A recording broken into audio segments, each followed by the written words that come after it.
ইতিমধ্যে আজি আপোনালোকে দেখিছে যে আজি শ শ ছাত্ৰ ছাত্ৰী আমাৰ কলেজৰ ওলাই আহিছে কিয় নিজৰ ফ্ৰী এডমিশ্যন বিচাৰি আজি যোনটো সময়ত আমি আমাৰ ক্লাছ কৰিব লাগিছিলে শ্ৰেণীকোঠাত বহি সেইটো সময়ত আমি ৰ'দত ওলাই আহি আমাৰ এডমিশ্যনৰ কাৰণে আমি প্ৰটেষ্ট কৰিছো আমাৰ কলেজত এডমিশ্যন হৈ আছে আজি আৰ্টছৰ কাৰণে কিন্তু আমি নাই কৰা কেনেকৈ কৰিম আমি ৭,১৮০ টকা দি আমিতো নোৱাৰো আজি যদি আমাৰ ওচৰত ইমানে পইচা থকালে আমি প্ৰাইভেট কলেজত গৈ পঢ়িলোহেঁতেন গভৰ্ণমেণ্ট কলেজত নপঢ়িলোহেঁতেন পঢ়িছো কেলে নোৱাৰো পইচা দিবলৈ সিমান সেই বুলি পঢ়িছো আৰু আজি আমাৰ কলেজত এডমিশ্যন হৈ আছে আৰু আমি যদি আজি এডমিশ্যন নকৰোঁ আমাৰ লেট ফাইনো লাগিব কিন্তু আমি কি কৰিম ৭,১০০ টকা ক'ৰ পৰা গোটাম দেউতাহঁতে ক'ৰ পৰা আনি দিব সেইটো কথা তেওঁলোকেও বুজিব লাগিছিলে আৰু মই এটা কথাই বুজি পোৱা নাই যদি আমাৰ এডমিশ্যন ফ্ৰীয়ে নকৰে থাৰ্ড চেমত কিয় ফ্ৰী এডমিশ্যন দিছিলে সেইটোও দিব নালাগিছিলে থাৰ্ড চেমত ফ্ৰী আমি এটাই বুজিছো যে থাৰ্ড চেমত ফ্ৰী এডমিশ্যন দিছিলে কাৰণ বিধানসভা ইলেকশ্যন আছিলে এপ্ৰিলত সেইটো তেওঁলোকৰ মটিভ আছিলে যে আমি যদি ফ্ৰী এডমিশ্যন দিওঁ ছাত্ৰ ছাত্ৰী আমি আমাৰ পৰাইতো ভোট পাইছে ন আমিতো ভোট দিছো ন এবাৰ চবে আৰু আমি বিজেপি চৰকাৰকে ভোট দিছিলো কাৰণ আমি ভাবিছো আমাক ইমান ফ্ৰী এডমিশ্যন দিছে মামাই আমাক চবফালে সুবিধা কৰি দিছে নিযুত মইনা নিযুত বাবু আঁচনি চব দিছে দিলো কিন্তু লাষ্টত কি হ'ল আকৌতো আমাকে মাৰিলে আমাৰ পৰাইতো পইচা খুজিছে কিন্তু আমি নোৱাৰো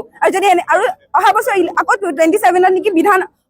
লোকসভা ইলেকশ্যন আহি আছে যদি তেনেকুৱাই চলি থাকে আমিতো আৰু বিজেপি চৰকাৰক ভোট নিদিওঁ হৈ গ'ল ভাই ইয়াতে সমাপ্ত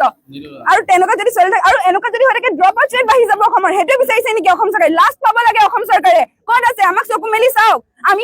চব কলেজৰ ষ্টুডেণ্টে প্ৰটেষ্ট কৰিছে আমাৰো প্ৰটেষ্ট কৰিছে আমাৰ শুকুৰবাৰৰ পৰা চলি আছে কিন্তু আৰু যদি আমাৰ কথা নুশুনে আমি চলাই থাকিম আমাৰ প্ৰটেষ্ট যেতিয়ালৈকে আমাক ফ্ৰী এডমিশ্যন নিদিয়ে তেতিয়ালৈকে আমাৰ প্ৰটেষ্ট হৈ থাকিব আমি ক্লাছসমূহ সকলো বাদ দিলো আপোনালোকে চাওক আৰু আমাৰ কথা শুনক আৰু যদি নুশুনে তেনেহ'লে বিজেপি চৰকাৰ বাছ খতম